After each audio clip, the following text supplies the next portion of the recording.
Anyway, back to application. You, as an IMG, you and I, we always are looking forward and also a little bit concerned we'll be able to make it. Is it any different when you're applying for fellowship than residency in the sense that maybe now you're comfortable, you've done training in the US, you've gone through the system, let's put it that way, for 3 years as a resident. Did you feel more confident this time around, or you were still going to these interviews in a similar way as you did as a resident?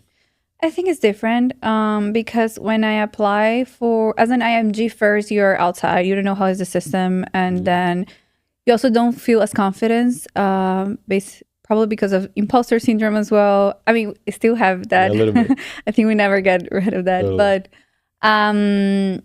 now after seeing how, the system works here after having practice and experience. And I think that I also work a lot on my CV.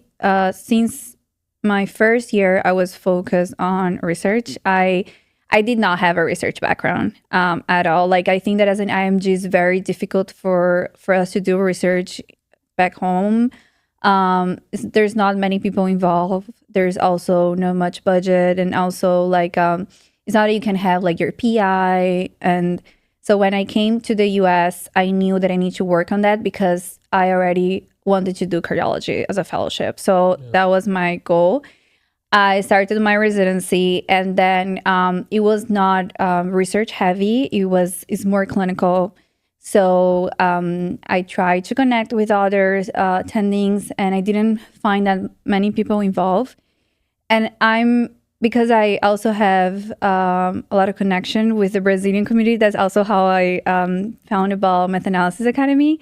I don't really remember how it was. I think it was probably about Instagram. I think the first time I remember the first time that I knew about it was in Paraguay. It was the first group I was applying at that time to internal medicine residency. That was the first, I think it was in 2022. Yeah. And then when I came to the US, as a first year resident, already signed up for the group. I couldn't do it because I was on ICU at that time. So I went back, but then on the second, I think it was the third group, I signed up, and then I applied to the expert group, and that was just publishing after that. It was just working with all the other people in the group, with the expert, and yeah. I think I forgot about the question. What a journey it's been. No, it's great. You brought up some interesting points I wanted to discuss here. So, the application for fellowship, just to wrap that up, how do you see it different than the application for residency in terms of the most important components? Yeah, so that was where I was going. So it's different now because I feel more confident, specifically because of research. So during my application to cardiology now, I had a great CV. Also, because I started publishing, I also was invited to be peer reviewer as well. Nice. So all of those things I had in my CV that we had, the interviews were also asking their needs. So I felt much confident as well. I think that one major difference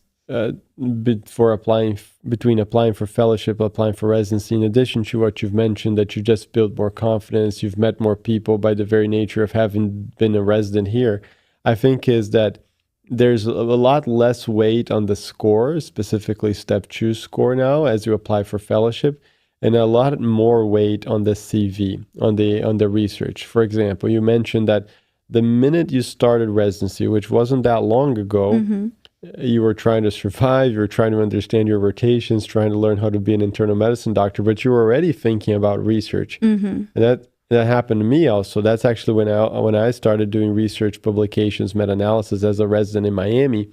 It's just because time goes by so fast and you're very busy as an intern working, 1 million hours a week, and you're trying to learn one rotation, then you go to the next one, you don't know anything again. But in the middle of all of that, you have to publish. You still have to publish to get into at least a competitive fellowship like cardiology. And it's very important because you do need it for application for fellowship. It's one of the most important components on your application. Would you agree? I agree 100%. So that's also what happened. I was trying to survive as a first year intern, getting to know about the system, but at the same time, I was so worried about research. Like I was, okay, I want to do cardiology. What I have to do to build out my CV? I'm already here. So I was looking for opportunities. And yeah, so that's how I started working and started to publish. Yeah, and just so people understand the timeline of this, internal medicine residency is 3 years, and you start a program in July, first year. Like we were just saying, it's very busy, it's very chaotic. You're going from one rotation to the other. Everything is new for the first year. You go from internal medicine wards to then ICU and then to night floats, and every new rotation is a challenge. But then from that moment on, you essentially have about 2 years before you're applying again for fellowship, because you apply in the early days of third year. Yes. So it's only about 2 years. And if it's like I joined residency with very little research, also coming from Brazil, you from Paraguay. I joined residency with very little research, but the clock was ticking for that fellowship application. A lot of pressure, don't you think? It is. And you don't even realize, like, after, the first year ends and then comes second year, and you're I think that around half a second year, you already starts, preparing your application.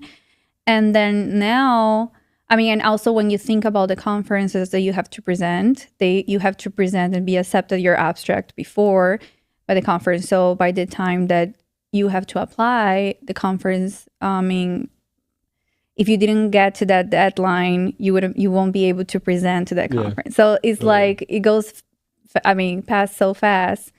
Now I didn't even realize that when I was on my second year, I already had to start thinking about my application and yeah.